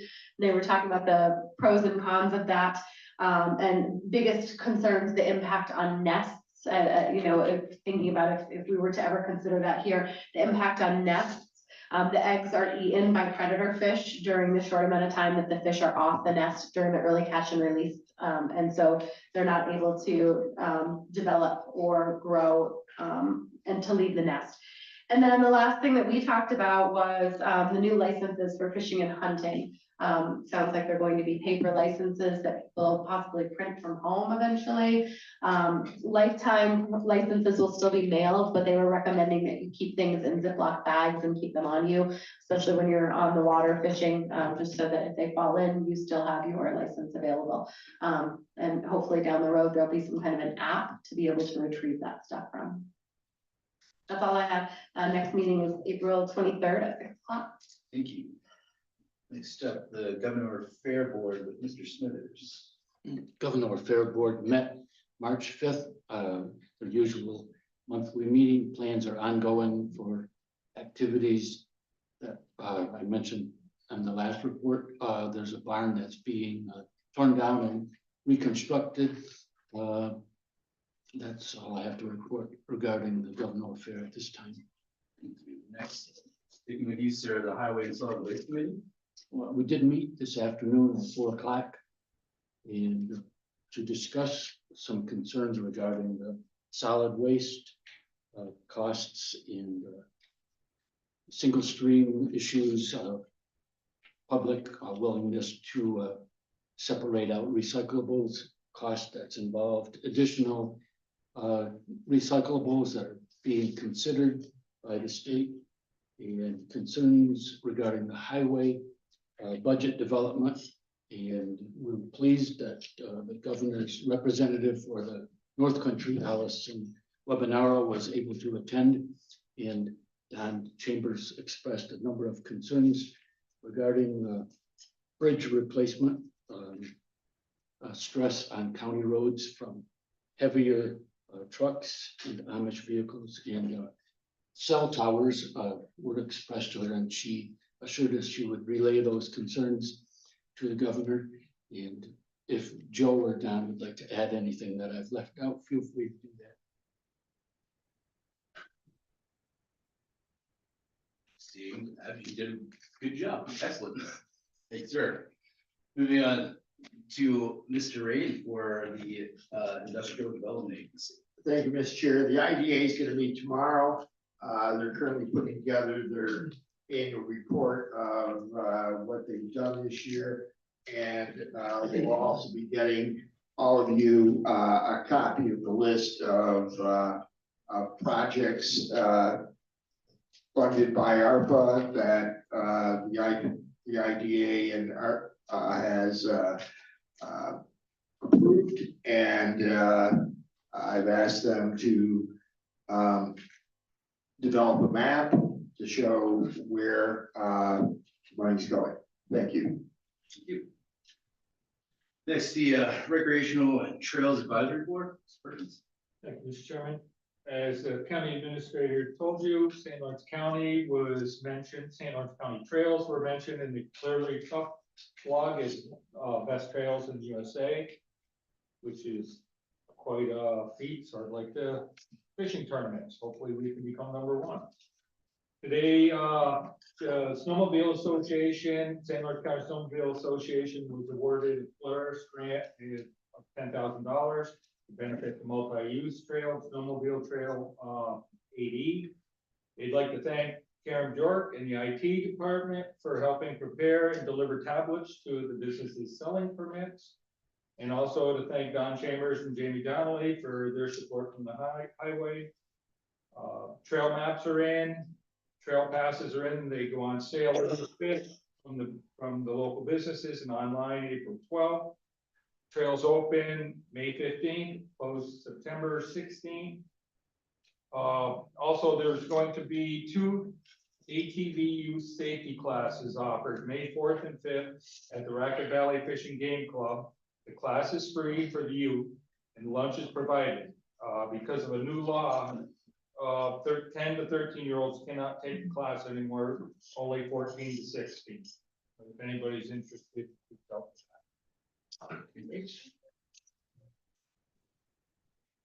Great. Do we have any plans to make the public aware of our trails being honored as one of the top in the country? And can we ask the county chamber to make that a priority to be known, to help bring visitors into St. Lawrence County? I think it's quite an achievement by this board within a very short period of time to have developed a trail system, made it as extensive as it is, and to begin to get the kind of recognition that it deserves, and to make it the kind of economic engine that I believe it could be in terms of bringing tourists from southern Canada, as well as from New England and elsewhere, to visit St. Lawrence County and visit the many rural communities that we have here in the county during the year. And I think it will help our business community, it will help our sales tax, it will help the businesses that cater to the trail community. And I think it's an important recognition, and I think it's good for the county to have you know, it's something to brag about, and it's something we should be proud of, and it's something that we need to use to boost our economy. Thank you. Happy to talk that over with you. Mr. Webster.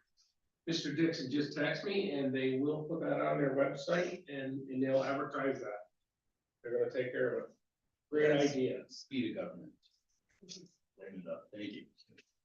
Well, you have the floor, Mr. Webster, for the St. Lawrence County Chamber of Commerce. Okay. You got a lot going on right now. The Total Eclipse promotion continues at high intensity right now. 2024 visitation, relocation guides, waterfall guides are all in production and will soon be ready both in print and digital format. There has been success with the distribution channels in Fort Drum. The Chamber and partners are attending numerous trade shows across Northeast and US and Ontario and other right now. 250th anniversary of the National Planning, the United Nations Planning is in effect right now and in motion. The ARPA and the EDA grant projects from the booking platform, Sports Tourism, Canadian Marketing are moving forward as planned right now. Right now, they're continuing to monitor the VRBOs, the same as the bed and breakfast, and take care of all that. They still have a lot of glasses available for the eclipse that's coming April 8th. That's coming a lot faster than I think anybody realized. And they'll also be here in May for a presentation at the board here. Thank you. And they haven't met yet. That's not till April 11th. Ms. Farron, I wasn't aware that you had Mr. Forsythe's That's okay. He texted in to tell me to announce that the RVRDA met Thursday. They did the review meeting about, reviewed their minutes and then talked about a couple of potential projects. He just wanted to know. Thank you. Finally, Mr. Burke for Soil and Water Conservation District Board of Directors. Ms. Hager.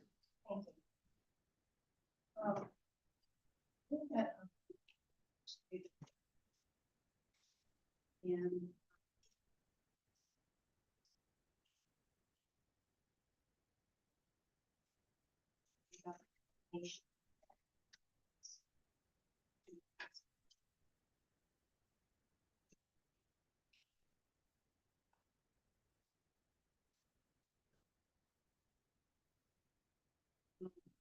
state is doing upgrades to the electric grid and we're investing $4 billion. Along with that, National Grid is investing quite a bit of money, $4.4 billion, and jobs for 2,000 people, 1,000 of which will be locally. So that's a big boom.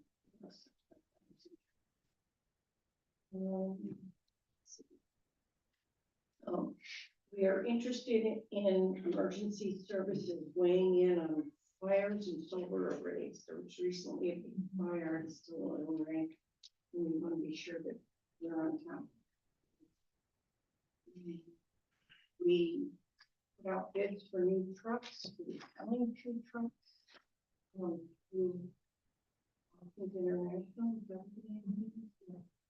and we coming up. And we are conversation, and I'm going to ask John to jump in here if I may. Came from Aaron Berger. He kind of the grant of his forest management plan for St. Lawrence County. It's only 30 pages. The finished product is 500 pages. I don't think that probably each of us would not read the 500 pages. But if you could make it available in one of the online when it's completed. And this talked quite a bit about the reforestation lands in St. Lawrence County. This is something very, very important. Also, we talked about the ARPA money. There are 10 towns left to do the trees. It's going to be $5 this year and 5 next year. It takes about 230 hours and 29 days to do one town at a cost of $60,000. And everything north of Route 11 has been completed. So those towns that are south of it, that's what he'll be working on. And John, did you want to add anything about Aaron's work management plan? Yes. Oh, just before you start, April 18th is our next. Bob Andrews had said that, he had read the entire report that, Aaron had generated, both force management, said it was the most comprehensive report he's seen, and he's been chair for nearly 30 years. So the water, and he said that Aaron went back and, detailed the history of our acquisition, the land, harvesting of the land, and the current state of the land. And he indicated that there may be funds available through Cornell and the Nature Conservancy to plant, to reforest, for the reforestation project. And he said that he's hoping that we would all support making that petition for them to do that. And there was also some discussion about carbon sequestration. And that while this process is going on, we may get carbon credits for the land that we have and the forestry products that are on the land, by just leaving it alone. And I mean, he had already indicated, I think we reported earlier, that about 20 years before we should harvest any trees again. So at least during that phase, if we can get a little money for carbon sequestration,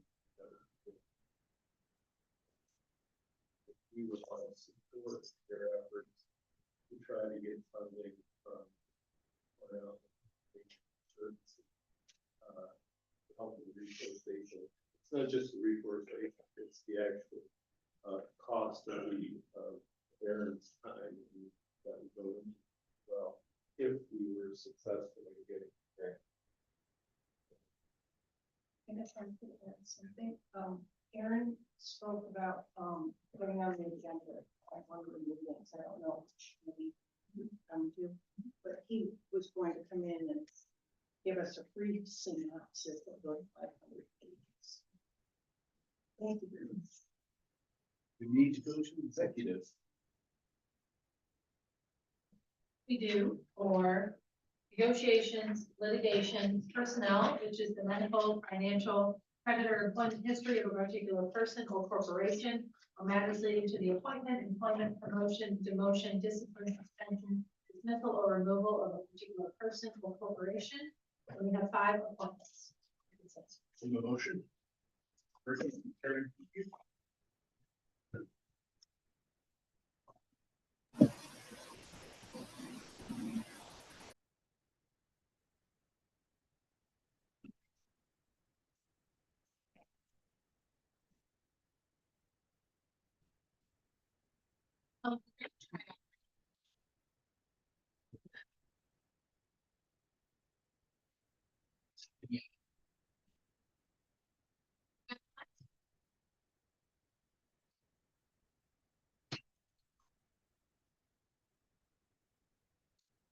Motion to adjourn, Mr. Fay.